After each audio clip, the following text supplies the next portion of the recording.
आपका हमारे channel maths master एजे में स्वागत है। और मैं आपका टीचर आज लेके आया हूँ मैं आपके लिए टॉपिक साउंड। आज आपको हम पढ़ाएंगे साउंड। साउंड क्लास 8th और 9th में मोस्ट इम्पोर्टेंट टॉपिक है। इसको आप समझे, बहुत इजी टॉपिक है।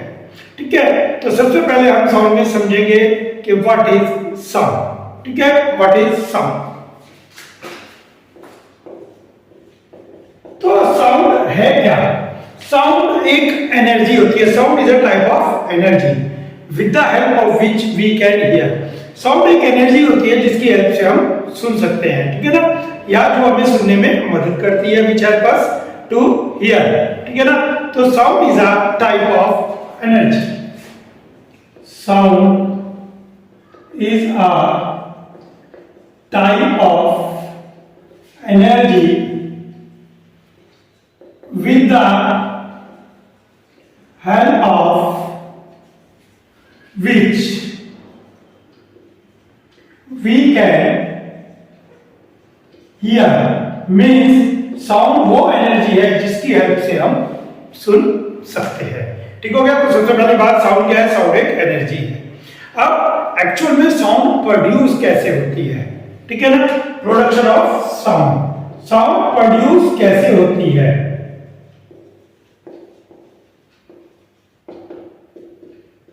तो भाई साउंड प्रोड्यूस कैसे होती है? साउंड प्रोड्यूस होती है एयर में वाइब्रेशन से। जब एयर के अंदर वाइब्रेशन होती है तो उससे साउंड प्रोड्यूस होती है। ठीक है ना, जब आप सीटी बजाते हैं, सीटी बजाने का क्या मतलब हुआ कि आपने हवा के अंदर वाइब्रेशन प्रोड्यूस की। आपने बांसुरी बजाई, बांसुरी बजाने का मतलब आपने हवा के अंदर वाइब्रेशन पैदा की, एयर में वाइब्रेशन आई। ठीक है, जब आप तबला बजाते हैं तो तबला बजाने में क्या है, आप उसके परकुशन मीन्स उसके पर्दे पर जब आप थोड़ा सा टच करते हैं पर्दे को, तो उससे क्या होता है, जो एयर मॉलिक्यूल है वो वाइब्रेट करते हैं। मीन्स वो वेव प्रोड्यूस करते हैं, वाइब्रेशन करते हैं, वाइब्रेट करते हैं। तो साउंड कब प्रोड्यूस होती है? जब एयर में वाइब्रेशन होती है। ठीक है ना, व्हेन एयर गेट्स वाइब्रेट। ठीक है, व्हेन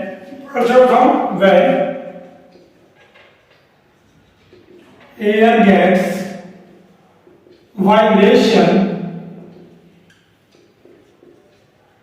sound is produced। ठीक है, when air gets vibration, जब एयर के अंदर एक डिस्टरबेंस होता है, ठीक हो गया, then sound is produced। Simply sound is a disturbance, ठीक है, of a medium air particle भी हो सकते हैं आपके अंदर। जब हम कहते हैं मेटल में जब आप ऐसे, ये तो नॉन मेटल है, जब आप मेटल को ऐसे, ठीक है, दूसरे मेटल से टच करते हैं या हिट करते हैं, then you got the sound. This sound is the disturbance. Means क्या होगा, जब आपने इसको किया तो ये जो आपका मेटल है और ये मेटल है, दो मेटल होंगे तो दोनों वाइब्रेट करेंगे, और जब दोनों वाइब्रेट करेंगे तो वो एयर पार्टिकल को वाइब्रेट करेंगे, दैट प्रोड्यूसेस साउंड। ठीक हो गया। तो साउंड एक तरह की वेव होती है। Sound is a type of wave. तो उसके लिए हमें वेव पता होना चाहिए। What is wave? चलिए देखते हैं वेव। ठीक है, you throw a stone in the water, then what happened? There produce ripples. Water के अंदर जब आप ऐसे पत्थर डालते हैं तो उसमें रिपल्स, तो ये आपको ऐसे रिपल्स देखने को मिलती हैं। ठीक है ना, ऑब्जर्व किया होगा आपने, बट ये ऐसी नहीं होती। ये आपको ऐसे लगता है, आपने यहाँ पर स्टोन गिरा तो ये रिपल्स।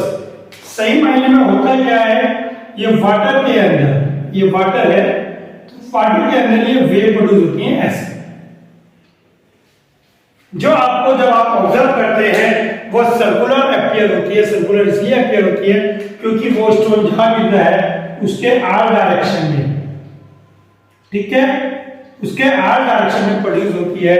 तो वो एनर्जी ट्रांसफर होती है, यहां से एनर्जी ट्रांसफर हुई, यहां से एनर्जी इधर ट्रांसफर हुई, इस लेवल से इस लेवल पर ट्रांसफर हुई। तो एनर्जी लेवल चेंज होते रहते हैं, और वो जो एनर्जी लेवल चेंज होते हैं यहाँ से यहाँ, यहाँ से यहाँ, तो रिपल प्रोड्यूस करते हैं, मींस अप डाउन। सो ये आपके वेव है। तो वेव को डिफाइन कैसे करेंगे, लेट अस सी।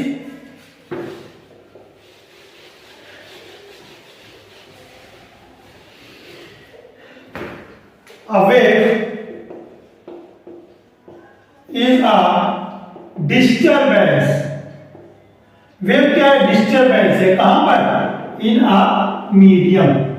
ठीक है, जैसे यहां पर वाटर लिया था, आप एक और देख सकते हैं, छत पे आपके जो है रस्सी बंधी हुई है कपड़े सुखाने की, आपने उसके अंदर, मम्मी ने कहा बेटा छत पे से कपड़े उतार लो, आप गए और आपने रस्सी पकड़ के झूलना शुरू कर दिया। तो उसके अंदर भी क्या होता है, जब आप उसको एक तरफ से पकड़ के ऐसे छोड़ देते हैं तो वो ऐसे वेव्स प्रोड्यूस करती है। ठीक है ना।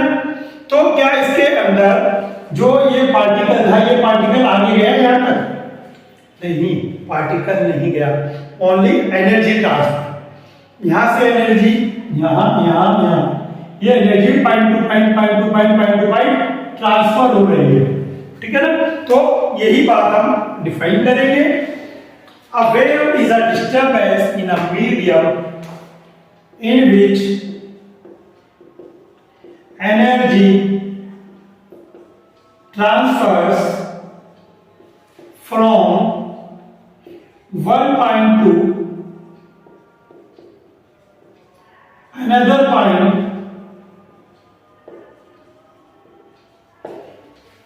in which energy transfer from one end to other end भी कर सकते हैं, लीजिए one end to other and.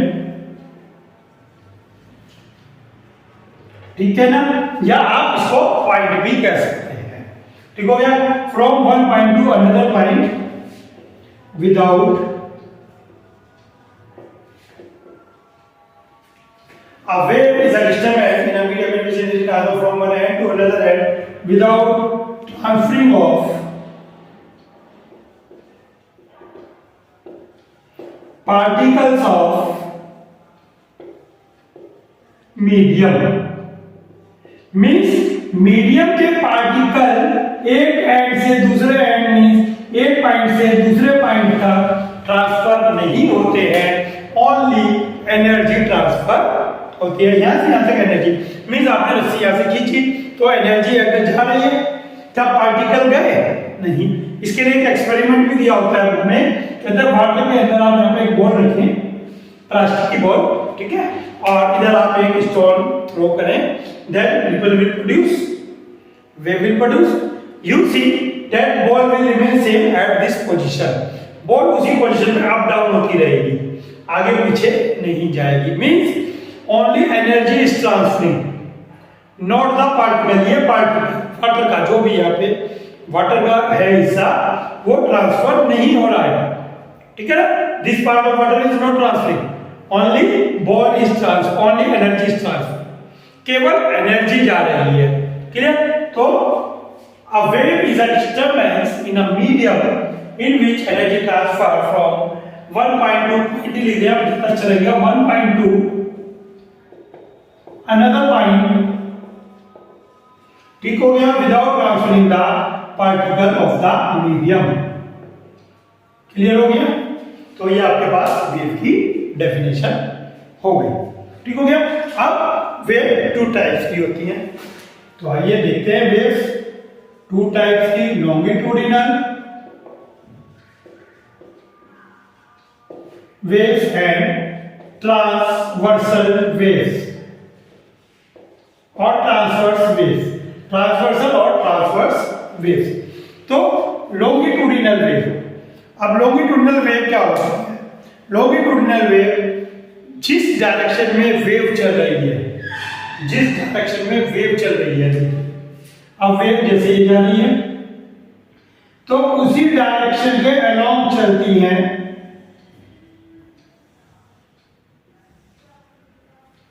Without changing their direction. देखिए इसमें डायरेक्शन चेंज हो रही है, up down up down up down. ठीक है, बट लॉन्गिट्यूडिनल वेव ये बिल्कुल स्ट्रेट जा रही है, इनके अंदर कोई अप डाउन नहीं हो रहा है। जैसे आप एक स्प्रिंग ले लें, छोटा सा स्प्रिंग, और उसको आप प्रेस करते हैं और छोड़ते हैं तो स्प्रिंग ऐसे ही एक्सपेंड हो जाएगा। ये आप इसको कॉन्ट्रैक्ट करेंगे और ये एक्सपेंड हो जाएगा, फैल जाएगा। ठीक हो गया। तो आप स्प्रिंग को जब दबाते हैं, प्रेस करते हैं, तो इसी डायरेक्शन में लॉन्गिट्यूडिनल वेव में जो है कन्वर्ट हो जाएगा। जैसे मेरी साउंड आ रही है तो मेरी साउंड तो मेरे मुंह से निकल रहे हैं, ये क्या कर रही है, ये इस एयर को डिस्टर्ब कर रही है, ये इस एयर को डिस्टर्ब कर रही है, ये इस एयर को, ये कंटिन्यूअसली एक दूसरी एयर को, आगे की लेयर को डिस्टर्ब कर रही है और ये आपके ईयर को हिट करती है, ईयर ड्रम को हिट करती है और वो ईयर ड्रम मेरी आवाज को सुन रहा है। ठीक हो गया। ईयर ड्रम आवाज कैसे सुनता है वो हम आगे एक्सप्लेन करेंगे, वो भी हमारे कोर्स में है। ठीक हो गया। तो पहली सीधी सी बात, लॉन्गिट्यूडिनल वेव में जो वेव होती है वो स्ट्रेट लाइन होती है, वो एक ही डायरेक्शन में चलती है, ट्रेवल करती है। ठीक हो गया। तो चलने को यहाँ पे प्रोपगेशन भी कहते हैं। प्रोपगेशन एक नया वर्ड है, प्रोपगेशन। प्रोपगेशन मींस चलना, वेव के चलने को प्रोपगेशन ऑफ वेव कहते हैं, प्रोपगेशन ऑफ वेव। तो लॉन्गिट्यूडिनल वेव में जितनी भी वेव होती है वो एक स्ट्रेट चलती हैं विदाउट चेंजिंग इन डायरेक्शन। बाकी मैं इसकी डेफिनेशन जितनी भी डेफिनेशन है ये मैं सब आपको अभी दूंगा। ठीक है ना। जस्ट इस टॉपिक के बाद आपको ये सारी डेफिनेशन मिलेगी, उसके बाद फिर आपके पास नेक्स्ट टॉपिक आएगा। तो चलिए देखते हैं ट्रांसवर्सल वेव। इन ट्रांसवर्सल वेव में क्या होता है, ट्रांसवर्सल वेव ये होती है, इसके अंदर जो पार्टिकल होते हैं मीडियम के परपेंडिकुलर, इसको परपेंडिकुलर बोला जाता है, परपेंडिकुलरली मूव करते हैं मीडियम की डायरेक्शन के। This is the direction of the medium and these are the perpendiculars. So what is transversal wave? In transversal wave the particle travels perpendicular to the direction of the medium. जो medium की direction है उसके वो perpendicular move करते हैं ऐसे। जैसे water के अंदर रिपल्स आती हैं, रस्सी के अंदर रिपल्स आती हैं, तो ये एक इसका एग्जांपल है। और इसी तरह में आती है स्लिंग की। स्लिंग की क्या होती है, बड़े स्प्रिंग को स्लिंग की कहते हैं, सॉफ्ट स्प्रिंग, जो आपको मेले में भी मिलते हैं, बड़े स्प्रिंग होते हैं। स्लिंग की जो आप इधर से उधर तक खेलते हैं। ठीक हो गया। तो स्लिंग की बड़े स्प्रिंग होते हैं, तो जो स्लिंग की होते हैं वो भी ट्रांसवर्सल वेव्स प्रोड्यूस करते हैं, वो भी ऐसे लहराते हुए चलते हैं। ठीक हो गया ना, जैसे कोई स्नेक चल रहा। तो आपके पास ये टॉपिक है, इनमें से दो डेफिनेशन एटलीस्ट आपको बनती है कि एग्जाम में डिजर्विंग है का डेफिनेशन। नाउ अब देखते हैं इसके अंदर लॉन्गिट्यूडिनल वेव। लॉन्गिट्यूडिनल वेव, अब लॉन्गिट्यूडिनल वेव के अंदर भी दो डेफिनेशन आती है, compression and rarefaction. Compression and rarefaction. अब ये क्या होता है, कंप्रेशन एंड रेयरफैक्शन, तो ये देखते हैं। अब जब आप साउंड प्रोड्यूस करते हैं, अब देखिए जो मेरे मुंह से साउंड निकलती है वो सबसे तेज कहाँ होगी, वो सबसे तेज होगी इधर आसपास के एरिया में। जैसे जैसे साउंड ट्रेवल करेगी, ठीक है ना, as the sound travels its intensity will become less, तो इसकी इंटेंसिटी डिक्रीज होती रहेगी। ठीक हो गया। यहाँ पे सबसे तेज है और धीरे धीरे धीरे धीरे जैसे ये फैलेगी तो ये कम होती रहेगी। मीन्स जहां मैं बोल रहा हूं ये वाला रीजन जो है, यहाँ पर साउंड कुछ इस फॉर्म में होगी, समझे आप, साउंड इस फॉर्म में होगी। और जैसे जैसे ये दूर जाएगी तो इसकी इंटेंसिटी कम होती रहेगी, दूर होती रहेगी, इसकी इंटेंसिटी कम होती रहेगी साउंड की, है ना। साउंड जो है अपनी इंटेंसिटी को लूज करती रहेगी। तो जैसे स्प्रिंग का केस देखें, this is the case of compression and this is the case of rarefaction. ठीक हो गया ना, compression and this is rarefaction. Compression, this is rarefaction. तो compression और rarefaction में क्या हुआ, इसके अंदर अगर आप देखें the particle medium of the particle of the medium, जो पार्टिकल है मीडियम के are closer than they normally are. जो नॉर्मल स्प्रिंग था वो कैसा होना चाहिए था, वो ऐसा होना चाहिए था। ठीक हो गया। तो क्या हुआ, इसके अंदर जो पार्टिकल है ज्यादा क्लोज हो गए than they normally are. And while in the case of refraction, refraction के केस में क्या हुआ, the particle are far apart than they normally are. Means ये एक डेंस एरिया है, यहाँ पर डेंसिटी ज्यादा है और यहाँ पर डेंसिटी पार्टिकल की कम है। यहाँ पर डेंसिटी ज्यादा का मतलब क्या हुआ, पार्टिकल ज्यादा है, बिल्कुल इस तरह से जैसे ये केस होता है और ये लेस डेंसिटी वाला केस होता है। So here in the case of compression, compression की डेफिनेशन क्या होगी, कंप्रेशन की डेफिनेशन होगी in the compression the particle of the medium are, ठीक है ना, क्या होगी भाई, particle of the medium are क्या है, close to each other then they normally are। जितने नॉर्मली होते हैं जो पार्टिकल ऑफ द मीडियम है इसके अंदर ज्यादा नियर द क्लोज होते हैं, और the particle of the medium are far apart. तो यहां पर जो केवल फार अपार्ट आ जाएगा 2 इंच देन नॉर्मली आर, वो हो जाएगी रेफ्रैक्शन की डेफिनेशन। क्लोज होंगे तो कंप्रेशन और फार अपार्ट होंगे तो रेफ्रैक्शन। ये डेंस एरिया है, ये लेस डेंस एरिया है। तो लॉन्गिट्यूडिनल वेव में दो कंडीशन होती है कि उस वेव में कंप्रेशन और रेफ्रैक्शन होते हैं। ठीक हो गया, ये दोनों कंसिस्ट करते हैं। अब आइए, अब आपके पास होता है लॉन्गिट्यूडिनल वेव, हो गया आपके पास ट्रांसवर्स या ट्रांसवर्सल वेव। चलिए देखते हैं ट्रांसवर्सल वेव क्या कहती है। ट्रांसवर्सल वेव, तो ट्रांसवर्सल वेव में क्या होता है, आपको बताया था कि ये ऐसे चलती है, अप डाउन अप डाउन। तो जो नीचे का पोर्शन होता है इसको कहते हैं ट्रफ, TROUGH, और इसको कहते हैं क्रेस्ट। तो जब वेव चलती है ऐसे, जैसे हवाएं चले ना, जैसे ऐसे वेव चलती है तो इसके अंदर जो ऊपर का हिस्सा होता है, ऊपर जब जाती है नॉर्मल पोजीशन से, जब ऊपर जाती है दैट इज कॉल्ड क्रेस्ट, और जब डीप जाती है दैट इज कॉल्ड ट्रफ। तो इनको डिफाइन कैसे करेंगे क्रेस्ट और ट्रफ को, तो ट्रफ को क्या डिफाइन किया गया है, hollow portion of wave, hollow part of wave या डिप्रेशन ऑफ वेव, डिप्रेशन गड्ढा ऑफ वेव। जो होलो पार्ट है वेव या डिप्रेशन ऑफ द वेव है in transversal wave that is called trough. और इसे क्या कहा गया है, ये ऊंट का हम्प है, जैसे ऊंट के ऊपर होता है ना, जहां चर्बी इकट्ठी होती है उसकी सारी, ठीक है ना, पानी इकट्ठा करते हैं जहां पर, तो ये जहां पर पानी इकट्ठा रहता है वो हम्प, तो ये क्रैश कहलाता है। तो इसको कहते हैं the hump part of the wave, hump part है ये वेव का, ठीक है। तो hump part of the wave is called crest and the hole part of the wave. तो हमारे पास आती है some properties of sound waves. Sound waves की कुछ प्रॉपर्टी, हाँ उससे पहले मैं आपको एक बात तो बता दूं, आपसे एग्जांपल पूछेगा लॉन्गिट्यूडिनल वेव के एग्जांपल बताइए। तो लॉन्गिट्यूडिनल वेव के आप एग्जांपल बताएंगे कि waves produce in a spring, ठीक है ना, waves produce in a sound. ये दोनों एग्जांपल है लॉन्गिट्यूडिनल के।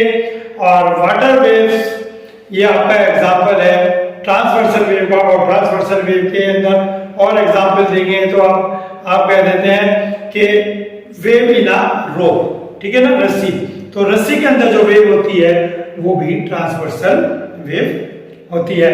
जो सैटेलाइट से हमारे पास सिग्नल आते हैं, signal from the satellite to the mobile और टू द टीवी, तो वो भी हमारे पास जो है लॉन्गिट्यूडिनल वेव के एग्जांपल होते हैं।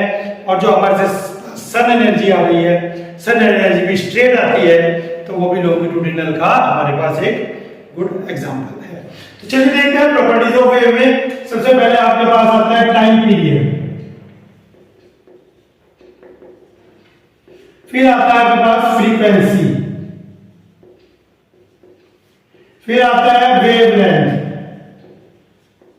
And important is amplitude. ये आपके पास प्रॉपर्टी होती है इसकी। इसके अलावा भी और प्रॉपर्टी है, तो पहले हम इनके बारे में जान लें। तो सबसे पहले टाइम पीरियड। ये टाइम पीरियड है कि आप घर से स्कूल जाते हैं, स्कूल देखते हैं बंद हो गए और बंद हो पड़ा है स्कूल, और वहां से आप घर आ गए, तो आपको स्कूल जाने और आने में जो टाइम लगता है that is the time period. ठीक है ना। तो एक कंप्लीट चक्कर लगाने में आपको जो टाइम लगता है वो टाइम पीरियड है। ऐसे ही वेव की सेंस में होता है। जो वेव होती है, चलिए पेंडुलम से लेते हैं हम। पेंडुलम यहाँ से इधर जाता है, इधर जाता है और वापस अपनी मीन पोजीशन पे आ जाता है। वेव ऐसे चलती है और ये यहां से चली और ये कंप्लीट राउंड लेकर यहां भी। तो this is the complete round and this is the complete round. जो ये कंप्लीट राउंड होता है पेंडुलम में, इसको कहते हैं ऑस्किलेशन। ठीक है, ये अप डाउन है और जब आपके पास स्प्रिंग के अंदर ये मोशन होती है, ये ऐसे जाता है, ये ऐसे आता है, इसको कहते हैं टू एंड फ्रो। ये भी टू एंड फ्रो है ऑस्किलेशन, आगे पीछे जाना, टू एंड फ्रो मोशन, आगे पीछे जाना। This is also called to and fro oscillation, to and fro motion. But it is not a oscillation, ये ऑस्किलेशन नहीं है। ऑस्किलेशन केवल वर्ड आप यूज करते हैं पेंडुलम के लिए। This is oscillation and to and fro motion. To and fro motion होता है आगे पीछे। तो इसके लिए मैं जब बच्चों को बताता हूं तो ऋतिक रोशन बहुत याद आता है, टू एंड फ्रो मोशन। ठीक है ना। तो ये क्या है, ऑस्किलेशन। तो टाइम पीरियड वन ऑस्किलेशन को कंप्लीट करने में जो टाइम लगता है, means time taken to complete one oscillation या one to and fro motion. ठीक है, तो जो ये टाइम लगता है this is called time period. Time taken to complete a oscillation. ठीक हो गया। फ्रीक्वेंसी 1 सेकंड में कितने complete oscillation, number of complete oscillation. Complete अगर 1 सेकंड में 10 बार आएगा जाएगा, ठीक है, 1 सेकंड में 10 बार। एक पेंडुलम आपको पता है ना, 1 सेकंड में इधर से इधर जाता है, फिर 1 सेकंड में इधर से इधर। ठीक हो गया। तो लेकिन ये क्या कह रहा है कि in number of oscillation in 1 second, number of oscillation in 1 second, how much oscillation it takes in 1 second, this will be its frequency. Frequency आपको पता है कि किसी चीज को रिपीट करना, वो कितनी बार रिपीट करता है, कितनी देर में, 1 सेकंड। ठीक हो गया। देन वेवलेंथ, ये वेवलेंथ देखते हैं। वेवलेंथ को डिफाइन किया गया है, दो क्रेस्ट या दो ट्रफ के बीच का जो डिस्टेंस है, दो क्रेस्ट कंसेक्यूटिव, लगातार कंसेक्यूटिव होने चाहिए। ऐसा नहीं है इस क्रेस्ट को आप इस क्रेस्ट से काउंट करो, ऐसा नहीं होता है, कंसेक्यूटिव चाहिए।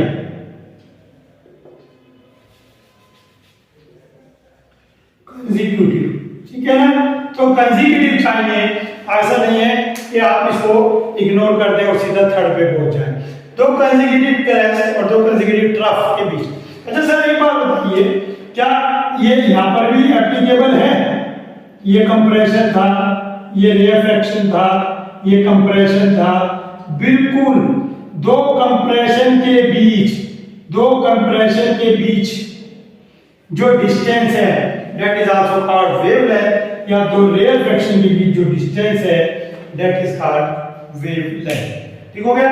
दो कंप्रेशन कंसेक्यूटिव या दो कंसेक्यूटिव रिफ्रैक्शन के बीच, रेफ्रैक्शन के बीच जो डिस्टेंस है दैट इज कॉल्ड वेवलेंथ। ठीक हो गया। इनको डिफाइन मैं आपको करूंगा तो आप कॉपी में नोट डाउन कर लेंगे। अब आइए एम्पलीट्यूड। एम्पलीट्यूड होता है maximum displacement from undisturbed position या मीन पोजीशन। तो देखिए वेव चलती है, आप म्यूजिक सुन रहे हैं जैसे,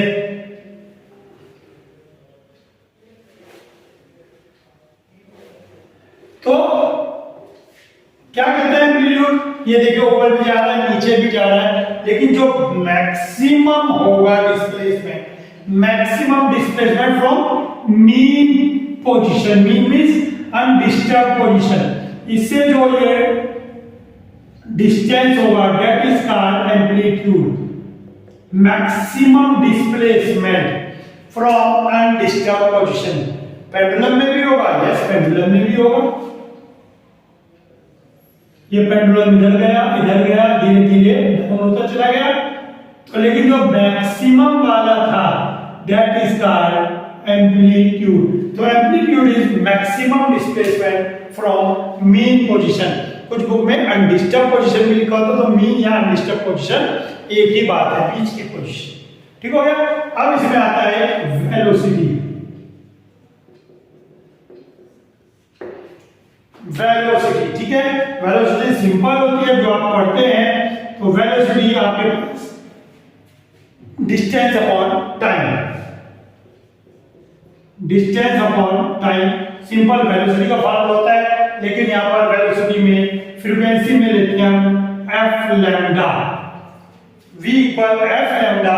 जहां पर लैम्डा क्या था आपके पास, अब आपको मैं बताऊं, लैम्डा जो होता है वो वेवलेंथ होती है। वेवलेंथ मींस दो कंसेक्यूटिव क्रस्ट या दो कंसेक्यूटिव ट्रफ के बीच का डिस्टेंस। अभी मैं आपको एक चीज बताना भूल गया छोटी सी, वो यहाँ से याद आएगा, लैम्डा से वो भी बता देता हूँ। तो जो टाइम पीरियड होता है वो सेकंड में होता है, फ्रीक्वेंसी की यूनिट होती है हर्ट्ज, आपने पहले भी पढ़ा है हर्ट्ज, ठीक है। आपने पढ़ा है कि जो ह्यूमन बीइंग है वो 20 हर्ट्ज से लेके 20,000 हर्ट्ज को ईयर करते हैं। तो फ्रीक्वेंसी की यूनिट होती है हर्ट्ज, और वेवलेंथ जो कि डिस्टेंस है तो ये मीटर में काउंट होती है, मीटर में काउंट होती है। ठीक हो गया। तो अब यहाँ पे आ गया लैम्डा, लैम्डा मतलब होता है वेवलेंथ, और फ्रीक्वेंसी और टाइम पीरियड एक दूसरे के रेसिप्रोकल होते हैं। तो f को लिखूंगा 1/t, तो फार्मूला बन गया v equal lambda by t या v इक्वल f लैम्डा। दोनों फार्मूले सही हैं, और ये फार्मूले देख लीजिए, आपको ये फार्मूला इसको रिलेट करता है distance upon time, distance upon time, क्योंकि यहाँ पर डिस्टेंस को वेवलेंथ कहा गया है। वेव यहाँ से यहाँ तक चल के गई, वेव यहाँ से यहाँ तक चल के गई, तो ये क्या है डिस्टेंस। तो डिस्टेंस अपॉन टाइम ही है, लेकिन यहाँ पे आप कहेंगे v equal lambda by t। ठीक है। अगर आपके पास फ्रीक्वेंसी है तो f लैम्डा, और फ्रीक्वेंसी नहीं टाइम पीरियड है तो v equal lambda by t, और यूनिट वही है आपके पास मीटर पर सेकंड। ठीक हो गया, यूनिट आपकी इसमें मीटर पर सेकंड ही